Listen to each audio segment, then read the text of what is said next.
जिला पंचायत क्षेत्र हल्धर मऊ प्रथम की जनता जिंदाबाद जिंदाबाद जिंदाबाद। गंगा प्रसाद गुप्ता जी जिंदाबाद जिंदाबाद जिंदाबाद। का हो भैया, का हाल है? हाल चाल बढ़िया है भैया, और बताओ अपन का हाल है? बस बढ़िया है, ऐसे घूमत रहन भैया चौराहा पर। तू जान नहीं पाए? कौन चीज भैया? अरे अपने भैया गंगा प्रसाद गुप्ता। अरे जिला पंचायत क्षेत्र हल्धर मऊ प्रथम से जो जिला पंचायतिया लड़ा था। हाँ हाँ, अरे जानी थे भैया जे उनका तब की लड़ा रहे। हाँ हाँ जानी थे, बहुत बढ़िया जानी थे भैया। अच्छा अच्छा, तो उनका का माहौल है भैया? अरे उनके माहौल ना पूछो भैया। हाँ, अब की जिला पंचायत चुनाव में हाँ, जहाँ देखो हाँ। गंगा प्रसाद गुप्ता भैया के चर्चा है। अच्छा। हाँ, और बच्चा बच्चा बूढ़ जवान सभे कहते हैं कि अब की जिला पंचायत गंगा प्रसाद गुप्ता भैया बनी है। अच्छा, तो चलो मिली आई। चलो मिली आवाज। चलो चलो चलो चलो। जय भग्गू बाबा, जय हनुमान जी महाराज। जी हाँ भाइयों बहनों, जिला पंचायत क्षेत्र हल्धर मऊ प्रथम से जिला पंचायत सदस्य पद हेतु आपका अपना कर्मठ ईमानदार सरल आप लोगों का प्रिय प्रत्याशी गंगा प्रसाद गुप्ता जी चल पड़े हैं विकास की ओर, विकास की गंगा बहाने।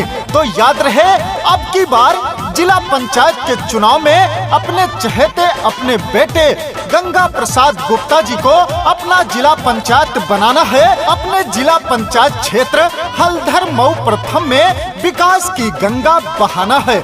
निवेदक गंगा प्रसाद गुप्ता जी के सुपुत्र हिमांशु गुप्ता जी। सोचले है सागर गरीब जवन सपना पुराइब हो, सपना पुराइब हो।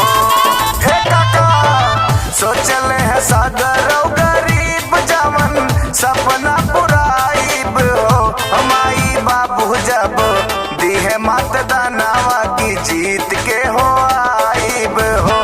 गंगा भैया के इहे अरमानवा की क्षेत्र चमकाइब हो।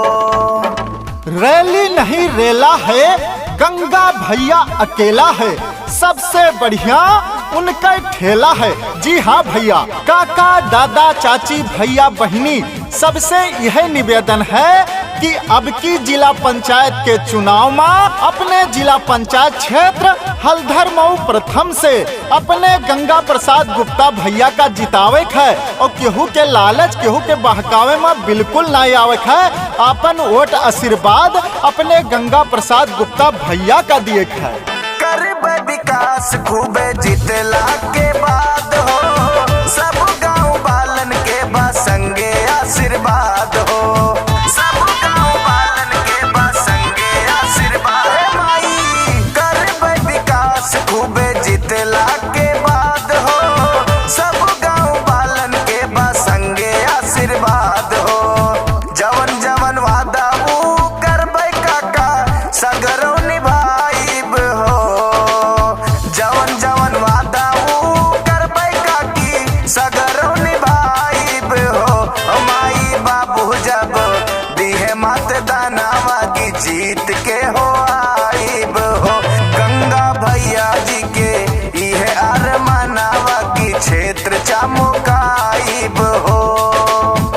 जो कोई नहीं किया ऐसा काम कर देंगे, जो कोई नहीं किया ऐसा काम कर देंगे, पूरा गरीबों का अरमान कर देंगे। 5 साल का कोई उम्र भर भुला नहीं सकेगा। बन के जिला पंचायत गंगा प्रसाद गुप्ता जी अपने हल्धर मऊ प्रथम का रोशन नाम कर देंगे।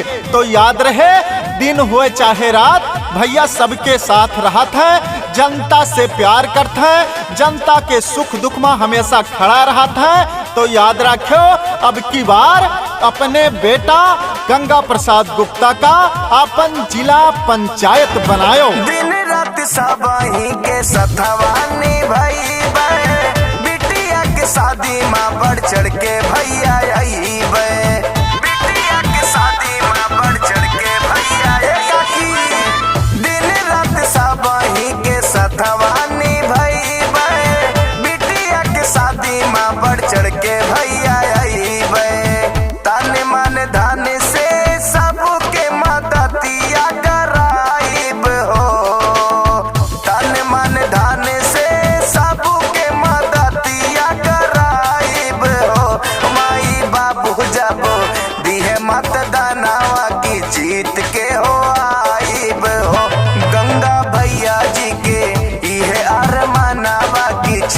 चमकाइब हो।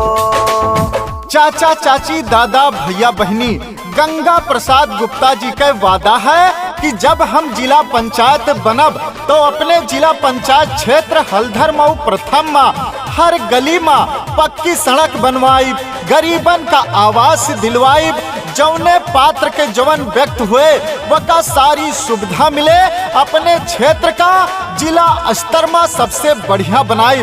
तो याद रखो अपने जिला पंचायत क्षेत्र में विकास करावे है तो अब की बार चाचा चाची भैया बहनी अपने गंगा प्रसाद गुप्ता भैया का जिला पंचायत बनावे है।